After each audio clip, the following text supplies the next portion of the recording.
여러분은 연주를 하다가 줄이 끊어져서 곤욕을 치른 적은 없으십니까? 저는 초등학교 6학년 때부터 혼자 독학으로 기타를 배웠습니다. 이웃집 형이 기타 치는 모습이 너무 좋아 보여가지고 시작을 했는데 6줄 기타를 쳤고 나중에는 12줄 기타가 멋져 보여서 그것도 사서 쳤었던 적이 있습니다. 독학 수준이라 그렇게 잘 치지는 못합니다만은 기본적인 코드는 짚어가면서 노래를 부를 정도는 됩니다. 그렇게 기타를 치다가 줄이 끊어질 때가 있었습니다. 6줄인데 5줄이 되어서 코드를 짚으면 음이 이상합니다. 또 한 줄이 끊어질 때가 있습니다. 아예 연주를 포기를 해야 했습니다. 우리 인생도 그렇다고 생각합니다. 인생 연주를 할 때 우리 인생의 줄이 끊어질 때가 있습니다. 그것이 기타라면 5줄을 가지고 연주를 해야 합니다. 또 줄이 끊어지면 4줄을 가지고 연주를 해야 합니다. 그러나 우리는 줄이 끊어지면 모든 연주를 그만해야 된다고 생각합니다. 포기합니다. 좌절합니다. 낙심합니다. 그렇게 연주를 못하고 어쩔 줄 몰라만 하고 있습니다. 여러분은 어떻습니까? 우리 인생의 현이 끊어질 때 여러분은 어떻게 하십니까?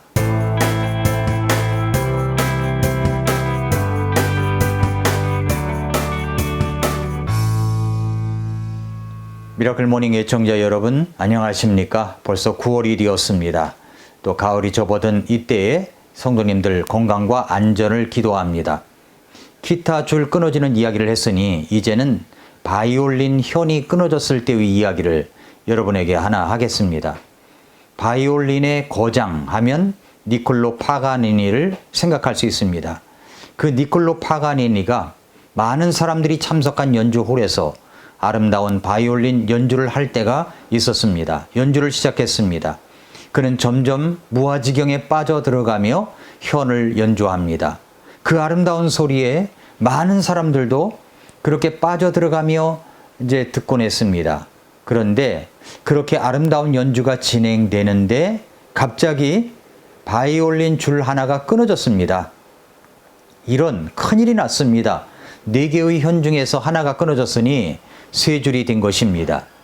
200년 전 그때 당시는 그렇게 줄이 끊어지는 경우가 종종 일어나곤 했었다고 합니다. 관객들은 깜짝 놀라서 당황했습니다. 그러나 파가니니는 당황하지 않고 나머지 3줄만 가지고 연주를 계속해 나갔습니다. 3줄만 가지고도 아름답게 연주를 하는 파가니니의 연주를 들으면서 모든 관객들은 감탄을 합니다. 그런데 이런 또 하나의 현이 끊어져 버렸습니다. 감상을 하던 관객들은 소스라치게 놀랍니다. 연주자보다도 관객들이 더 당황해합니다. 4줄에서 3줄로 이제 2줄로 연주를 해야 하는데 2줄로 연주하는 것은 거의 불가능했습니다.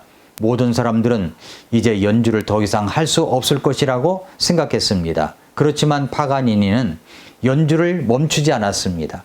4줄로 하는 연주 못지않게 2줄로도 신비로운 음악을 만들어냈습니다. 관객들은 입을 다물지를 못했습니다. 그런데 얼마의 시간이 지나자 이제 이게 웬일입니까? 2줄 중 1줄마저 끊어져 버렸습니다. 이제 바이올린 1줄만 남았습니다. 이제는 모든 것이 끝났구나 생각하던 관객들은 1줄로도 아름다운 연주를 계속하는 파가니니의 연주 실력에 전율을 느꼈습니다. 그는 정말로 연주의 천재였습니다. 거장이었습니다. 그렇게 하여 연주를 마쳤을 때 관객들은 얼마나 열광을 했는지 모릅니다. 파가니니는 어떻게 그렇게 끊어진 현을 가지고도 연주를 계속할 수 있었을까요? 저절로 된 것이었을까요? 아닙니다. 파가니니는 어떤 상황에서도 대체할 수 있는 연습을 홀로 했던 사람이었다는 사실입니다. 줄이 끊어졌을 때의 상황도 연습을 했습니다. 현이 3개였을 때, 현이 2개였을 때, 현이 하나였을 때를 연습을 했었던 것입니다. 모두 철저하게 반복하여 연습을 했었기 때문에 그런 상황이 와도 당황하지 않고 그대로 연습한 대로 했을 뿐이었습니다. 성경에 보면 그렇게 인생의 현이 끊어진 사람들이 등장합니다. 성경에서 인생의 현이 끊어져 더 이상 인생의 연주를 할 수 없을 것이라고 예상할 수 있는 사람이 누구입니까? 많은 사람이 있습니다만 그 중에서 소개하고 싶은 인물이 2명이 있습니다. 하나는 남자, 또 하나는 여자입니다. 먼저 그 사람은 요셉입니다. 그의 인생의 현이 끊어졌을 때가 언제입니까? 아버지의 편애적인 사랑을 독차지하며 행복하게 지내고 있을 때, 아버지의 심부름으로 형들에게 갔다가 그만 형들에 의해서 옷이 벗겨지고 구덩이에 처박혔을 때일 것입니다. 나는 이제 끝났구나 하면서 울부짖는 요셉, 그렇게 울부짖는 동생 요셉을 꺼내는가 싶더니 아예 눈에서 없어지라고 미디안 상인들에게 팔아버립니다. 노예로 팔아넘긴 것입니다. 요셉은 그렇게 해서 인생의 현이 한 줄 두 줄 끊어져 버렸습니다. 이집트에서 요셉은 당시 이집트 파라오의 호위대장인 보디발의 집에 팔려갑니다. 그래도 끊어진 인생줄을 붙잡고 그는 연주를 계속합니다. 그의 인생은 매력이 넘쳐났습니다.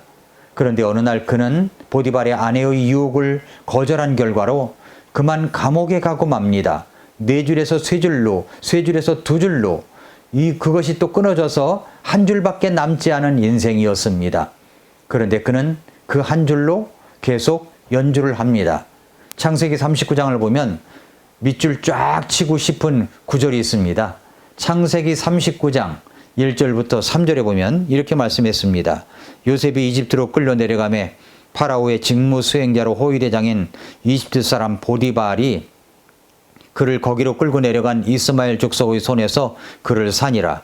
주께서 요셉과 함께 계심으로 그가 형통한 자가 되어 그의 주인인 이집트 사람의 집에 있더라. 그의 주인이 주께서 그와 함께 계심을 보고 또 주께서 그가 행한 모든 일을 그의 손에서 형통하게 하심을 보았더라 라고 했습니다. 여기서 눈에 띄는 구절이 무엇입니까? 1절에서 인생의 환란이 닥쳐옴으로 말미암아 그의 인생의 줄이 끊어졌을 때 그가 연주를 계속할 수 있었던 것은 바로 주께서 요셉과 함께 계심으로 라는 이 말씀 때문입니다. 이 말씀이 2절도 3절도 계속 나옵니다. 요셉이 하나님과 함께 계심으로 끊어진 현이지만 인생의 연주를 계속하고 있을 때 그는 보디발의 아내의 성적인 유혹을 뿌리침으로 오히려 성희롱에 누명을 쓰고 감옥에 갇히게 되었습니다. 인생의 현이 또 끊어진 것입니다. 네 현에서 한 줄밖에 남지 않은 상황이지만 그래도 그가 다시 인생 연주를 계속할 수 있었던 것은 바로 또 이 말씀 때문입니다.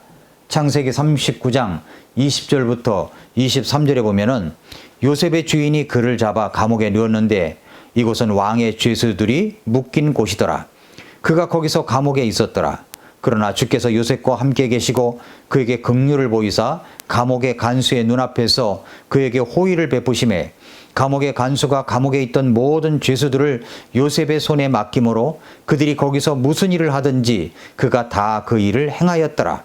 감옥의 간수는 그의 손 밑에 둔 것은 무엇이든 돌아보지 아니하였으니 이는 주께서 그와 함께 계셨기 때문이라. 주께서 그가 행한 일을 형통하게 하셨더라라고 말씀했습니다. 요셉은 그 환난과 고난 속에서도 그가 형통의 인생 연주, 성공적인 삶의 인생 연주를 계속할 수 있었던 것은 바로 주님께서 요셉과 함께 하셨기 때문이었습니다. 주께서 함께 하실 때 함께 해주시는 그 인생 연주는, 주께서 함께 해주시는 인생 연주는 형통한 삶으로 나아갈 수가 있는 것입니다.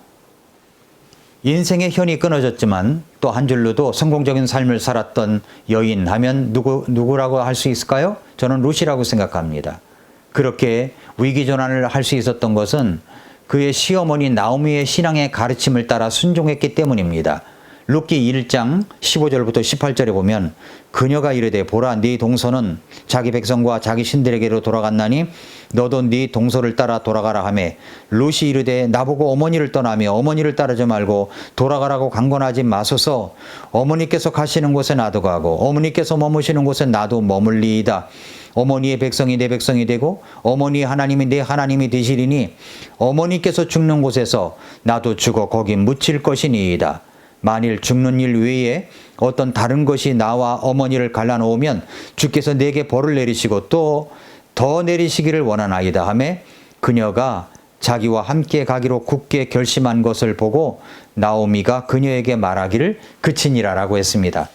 나오미는 너도 네 동서처럼 떠나가라고, 네 살 길을 찾아가라고 말합니다. 그러자 룻의 고백을 보십시오.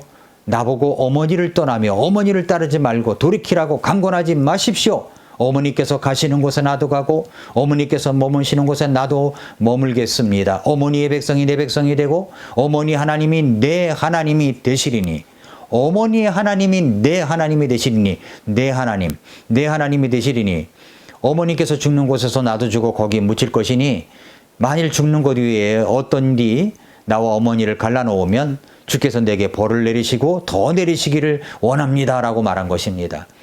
나오미가 며느리인 룻을 보니까 하나님을 따라가기로 굳게 결심한 것을 보았습니다. 그렇게 순종하며 내 하나님이라고 말한 그의 고백은 나머지 인생 연주, 하나님의 현을 가지고도, 하나의 현을 가지고도 정말 멋진 연주를 할 수가 있었습니다. 그는 보아스를 만났고 다윗의 혈통 속에 들어갔으며 예수님의 족보에도 올라간 여인이 되었습니다. 사랑하는 성도 여러분, 애청자 여러분, 우리 인생의 현도 끊어질 때가 있습니다. 그래서 두려워할 때가 많습니다. 낙심할 때가 많습니다. 그래도 우리는 인생이라는 연주를 계속해야 합니다.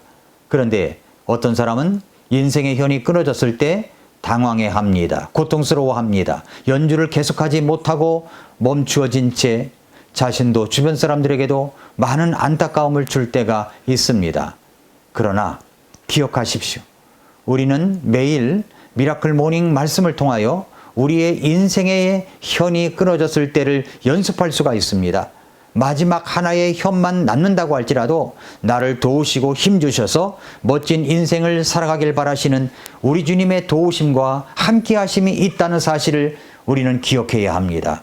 중요한 것은 내가 그런 상황을 연습해야 합니다. 연습해야 돼요.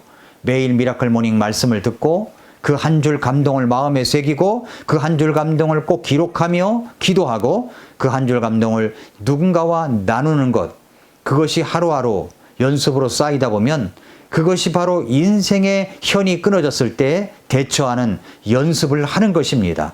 반복 연습은 내가 생각하지도 못했던 엄청난 능력을 가져오게 합니다. 오늘도 우리는 그 연습을 하는 것입니다. 오늘도 미라클 모닝입니다.